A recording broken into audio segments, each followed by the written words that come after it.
Bienvenidos de nuevo a Oportunidades en Grecia, el podcast en el que tratamos de acercar las oportunidades que en el marco de la internacionalización, de la exportación, la inversión y la captación de financiación, el país presenta para la empresa española. Welcome again to Oportunidades en Grecia, the podcast where we try to get business opportunities regarding exports and investments in the country, Greece, closer to Spanish companies.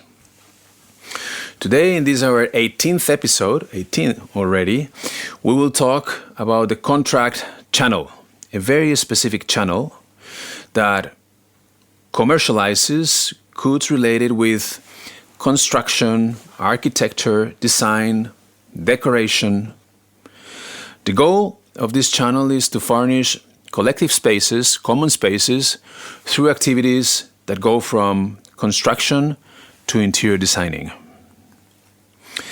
And in order to do that, we have with us a fantastic speaker today, Lambros Tzartzoulis. Lambros, how are you? Good morning. Good morning. Fine. Thank you for being here. Thanks a lot for joining us here today at our podcast. It's a great pleasure to have you here. Lambros is project advisor at the Green Office, Athens. He's been doing this for the last 12 years now. The Green Office Athens is a company that distributes a well-known Spanish brand within the contract channel. And we are, as I said, delighted to have you here and to get to know more about the channel. Let me just throw a couple ideas out there before we get going with the Q&A, with the questions and answers for Lambros. Within the contract channel, we're seeing lately some sort of redefinition of private buildings so as to make them highly functional for work. Telework has come to stay after the COVID process, and to have a higher capacity for leisure and so on and so forth. So this redefinition looks for more flexibility in private buildings. We also see lately a certain limitation when it comes to the growth forecast for more traditional working space. Here again, telework has changed quite a bit the trend. More flexibility is demanded for those workspaces. We've also seen changes in construction and renovation of some public buildings, such as hospitals, schools, with a different angle, different approach, where sustainability is sometimes the name of the game. And we've also seen within the channel, the contract channel, changes related to hospitality, where hospitality is turning into a cultural and social experience, and therefore things are also changing within this frame. Within hospitality, I would like to mention that, yes, the sector is a huge sector in the case of Greece.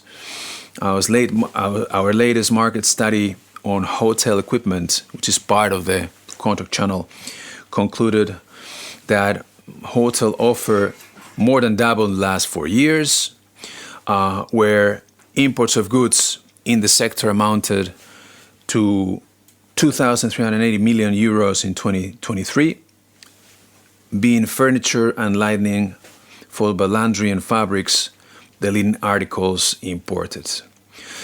In this part of the sector, Spanish companies enjoy good branding, particularly with respect to furniture, lighting, and fabrics. And I have to mention the great perspectives. I read yesterday in newspapers that the country got close to 34 million tourists last year, and is expected to have 38 million tourists this year. So, Lambro, let me just dive into the Q&A. I would like to ask you about growth in the contract channel in the last years. Can you tell us some more information about the development of hospitality, office space, and so on? The Greek economy has been recovering the last years through a big crisis, as you already know, and this is something that gives push to our economy in the last years. This happened because there was a period about 5-7 years between 2012 or 2017, that was a non-invest period. Nothing was going on here. If you can see it and also take in your account that the huge quantities of tourists that are willing to come to Greece in nowadays, this has given us huge, let's say, for our country, growth in the last years. This also has to do with other reasons, not only the crisis, but the reason that everything changed around us regarding the contract sector. We know that Greek islands are unique. The tourists that are willing to come there, they are willing to spend more money. That means that we have to upgrade our buildings, our hotels. So there is indeed a huge growth of this sector. And this has to do with all these reasons that you mentioned. And I would like also to add that in the field of office furniture, there is a big willing of renewing and building new buildings with all the environmental norms. That means all these buildings must follow all certificates and regulation, I take, yes, right? Yes. They have to follow all of the regulations. And also must follow all the well-being instructions for their people that live inside or work inside. Okay, so there is, I take it you mentioned it, I think it's quite interesting and very important to bear in mind that there's been a big crisis in the country that happened, I would say, in the late 2000s, early 2010s. And I think, I would say, around 2017 to 18, things changed a little bit. Tourism has been growing steadily since 2019, with a little bit of a break due to COVID in 2021, 2021, I would say. And you stated something very important, which is that all the buildings within this growth pattern should have to abide by the environmental rules. I'd like to ask you also about the capacity of the Greek industry when it comes to providing these sorts of goods. Is the Greek industry self-sufficient? Is importing a big part of the business? Yes. Regarding the fact that the Greek industry in the last 10 years has doubled the capacity of contract furniture, it's not in a position to cover all the Greek needs, especially in the last years. This happens for many reasons. One reason is that products from Greece are good products in a good quality level, but the price is not very competitive. So we must have here more competitive products. On the other hand, these products cannot, in any case, compare to design products with brand awareness from other countries. So we have some products, but the biggest part of our needs need to be imported by several countries. Just to know, to be sure that I understood correctly, you said the Greek industry doubled its capacity. So the Greek industry is producing twice as much as it was producing before? Yes, in the last decade, it's doubled its capacity. The capacity was very low because of the crisis, because of the non-demand of anything for many years. But it doubled, but it's not enough to cover the different things that specifier needs. We cannot cover the demand inside our country. Well, that's a very important thing to know as well, right? So that there is due to that increase in demand in the channel, there is more production within the country, but yet not capable to cover all the demand. Plus, there is the branding, which on top of the previous, would probably allow international companies to come and settle and sell more. What would you say about the international presence in the market? Are there a lot of international competitors? We know that, for instance, when it comes to importing goods in the contract channel within the hospitality sector, we know that there, for furniture, lighting, and so on and so forth, there's China, Germany, Italy, and within that sector, Spain is between the 8th and the 10th in the ranking. What about the contract sector channel as a whole thing? We have two categories. One category is we can put China, we can put Turkey, especially Turkey and Greece, because they give us. We can have also Bulgaria, which is very close to Greece.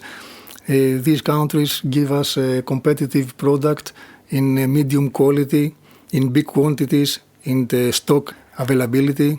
And Turkey is a little bit stronger than China because it's very close to Greece and it gives us also special things. On the other hand, we have the high quality countries that are here. It's Italy, the leader in the design and in the contract industry. We have Germany, we have Scandinavians. These are the countries that have brands that most of specifiers need and they want to sell to their clients. So I think Spanish furniture is climbing and they are going closer to the high quality and the countries that have brand awareness, that they have design, that they have quality. Great to know that we're in the right path. Let's see what else can we do in the future to increase, I guess, the branding, because you mentioned that there's competition inside, competition from outside. It's branding that would get us closer to Italy, Germany, and the Scandinavian countries, I guess. I wanted to ask you a little bit about the distribution channels. Well, bearing in mind that contract is some sort of a channel to distribute things, but and includes all the activities that we mentioned before in the episode. But I would like to know whether what is the traditional way to distribute through this channel, and whether e-commerce plays a role, and if so, if it is significant. Traditional ways, retailers, many years, and wholesalers that are specified to project and to big account. This is a traditional way. This is the way we do things. We are wholesalers specified in oriented in projects, but there is a new channel now in the last years, especially after the the pandemic, which is the e-commerce. E-commerce started to working a little bit in Greek market during the pandemic, and after this period it became, let's say, something familiar for Greek consumers, so they continue to use it. Now, regarding the contract market, what has helped the e-commerce is especially for the non-professional people that are usually rent small houses, small apartments to various platforms. So most of them are willing to buy all the equipment for their apartments through the e-commerce. Why they do it? There are many reasons, because they have no time, because they are individuals and they have another work, and so they have to go and buy it by internet, because they can find in terms of price and design what is suitable for them. So I think e-commerce in the contract market, it's something that will go better and better. Not in big projects, but in individuals. I think it's fair to say that I think what you said is very, very interesting. While you were saying it, I was thinking about the growth in tourism. This year, last year, 33, 34 million people. This year, probably 38, 39 million people. And all the short-term rentals within the big cities, for instance, in Athens, due to all that increase in city break tourism. So, yeah, I guess it makes a lot of sense when it's a person, particularly who owns, let's say, a few apartments and so on and so forth, which could go through the contract channel, benefiting from platforms in the internet. Yes, buying DIY products, do it yourself, and this is very important. So there's a big market there. Maybe, I don't know whether branding is such a big issue there or not, but in any case... It's a channel for the contract market that it's new here in Greece in the last years. Perfect. Now, you've been working for 12 years at the Green Office Athens. I think you're a very experienced person when it comes to the contract channel. And you guys are distributing a quite big Spanish brand. Therefore, I would like to ask you about branding of Spanish products in the country. Where do you see our brand stands with respect to other brands from other countries? You mentioned before Italy, Germany, Scandinavian countries. Where do we stand? Well, for us, that we know this market and we deal with this market many years, We used to know Spanish furniture for their good quality and their good price. In the last years, we've seen a change in the field of design. Many brands from Spain started to develop new products through many design studios or through designers. And this is very important because this led to international awards. So I think this was the key for the Spanish furniture in order to change level market of furniture because it's easier now for a specifier, for an architect, for a designer to choose their products. And this is how they climbed, for my opinion, in the last years in the list of countries that their branding is getting better and better through the years. And this happens in Greece. I think this happens also in Europe, not only in Greece. And I will be totally clear that we can fight now in special projects. We can fight Italian brands with great awareness as equal with Spanish products that we go. And we fight and we win many of them. So I think that this change that happened the last year is very significant. Well, I'm very glad to hear that. I will stress that later on when we are about to finish the episode.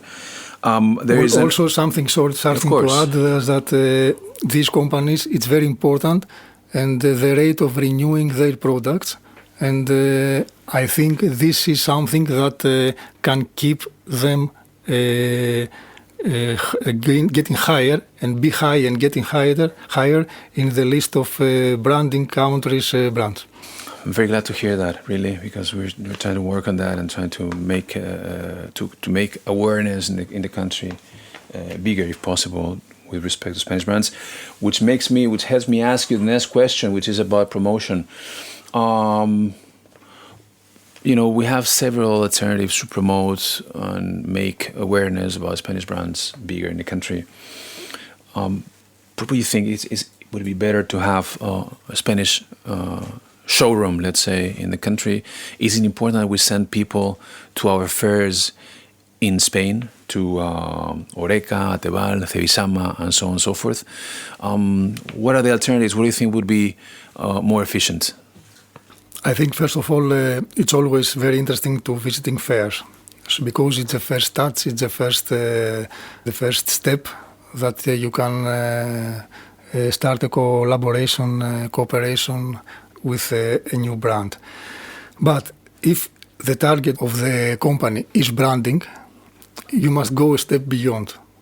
That means that you must have not for sure a showroom, but you must have a cooperator in the country that is willing to keep moving with you. A showroom is a continuously branding every day. It's not something that you do for once. You do it, and through the years, you can succeed in the establishment of the brand. So I think showroom is a commitment. Showroom is personally involving.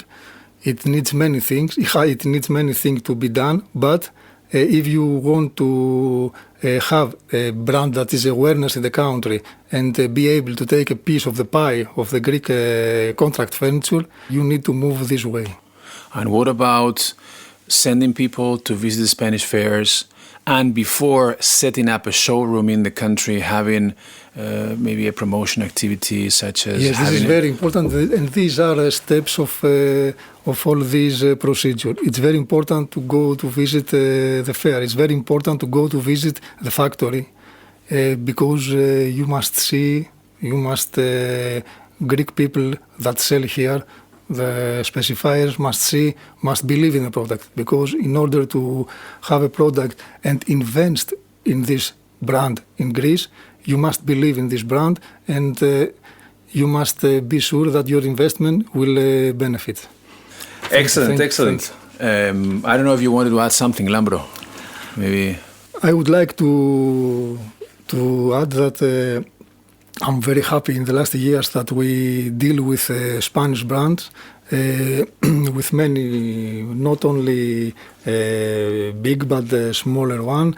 And I think that our mentality, our people are very close. So I think Spanish products will have a very great place in the Greek market. It's really good to hear that. Let me just put out there a few thoughts from our conversation.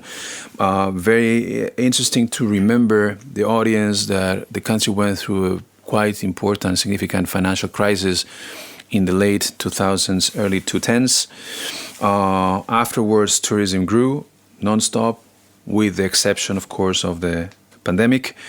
And of course now all the regulation demands whatever it's done through the contract channel to couple correctly with environment. You mentioned also the capacity of the Greek industry. There was very little in the 2010s. Now there is more. It doubled its capacity, yet it cannot supply the whole market. There is an issue here also you mentioned on branding. Branding is limited to some products that come from certain countries. You mentioned when talking about main international competitors, China, Turkey, Bulgaria. When it comes to, I would say, I think you said medium quality, stock availability, those two things are very important in the case of these two countries. And then when it comes to distribution, you mentioned retailers and wholesalers and which are the classic, I would say, distribution channel. But you also mentioned that the e-commerce platforms are already playing an important role when it comes to particular investors, those that might be investing in several facilities within short-term rentals, which is growing quite a bit in the country because of the expansion of tourism. When it comes to branding of Spanish companies, you mentioned that they have been well known for you guys for their quality and their price, but you made a very important comment on design. I think you mentioned that design has been playing a major role in the last few years, and that precisely design has got Spanish offer closer to the top countries or top brands in the world. And finally, very interesting as well, you mentioned that promotion should be carried out step by step. So very important to bring Greek people to Spain, not only to the fairs, but also to the facilities where they can see how the products are built. And also the importance of showcasing the Spanish experience here in Greece. So for all that, I would like to thank you a lot, Lambro. Thank you very much. Thank you for your time. Thanks for joining us here in Oportunidades en Grecia.